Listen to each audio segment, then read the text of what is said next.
Oliver Schwab. He is the managing director of the World Economic Forum. His sister, Nicole, is a member of the executive committee for the World Economic Forum. In July of 2021, she said that COVID was a huge opportunity to have their Great Reset. I see it as a tremendous opportunity to have this great reset and to use this huge flows, of money, to use the increased levers that policymakers have today in a way that was not possible before. Their father, Klaus Schwab, is the founder of the World Economic Forum. 7 years ago, he announced plans to start tracking the entire population and merge everyone with a central machine, what he now calls the Great Reset. The Schwab family is working together with other families because that's how Team Evil works. You can call them the Illuminati if you like, but they have no official name, and they are not illuminated. There is no telling how many family bloodlines are involved, but they keep it in the family for 3 main reasons, and they all have to do with power. First, and most simply, as a way to gain and maintain their fortune. Secondly, is to carry out long-term secret objectives. These families use insurance companies and private trusts to protect their own fortune from the fiat debt-based system that they created, and to generate the kind of money needed for a 100-year plan.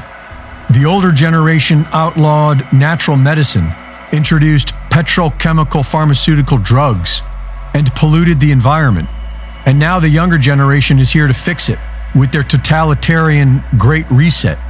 It's a multi-generational plan that works because of family loyalty and also because of the third reason why they keep it in the family: trauma-based mind control.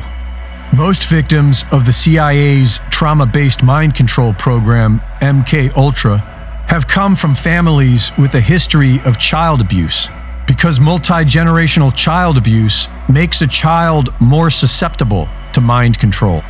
And most of the characters we see as world leaders are not only actors on a stage, they are oblivious because they have suffered a lifetime of abuse and mind control.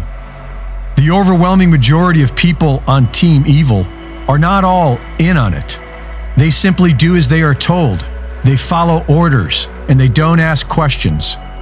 These families see having children as a means of gaining power and wealth. They see their own children as property, as slaves to do the family's bidding. But perhaps it's more like a cult than a family. Nearly 1 million child orphans were distributed throughout America and the Commonwealth in the late 1800s by an international secret society called the Oddfellows. Delivered primarily by train, many of these orphans were born in private homes owned by the Oddfellows and their offshoot, the Daughters of Rebecca, an all-female Masonic organization that featured symbols of mass breeding and fertility.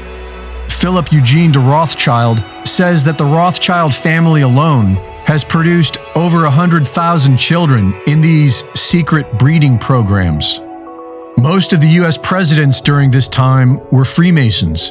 4 of them were Oddfellows, and at last count, 34 US presidents are directly related to Charlemagne, king of the Franks, who is believed by these Illuminati bloodlines to be of the Merovingian bloodline, a genetic set that they highly value. And Team Evil has always been obsessed with genetics.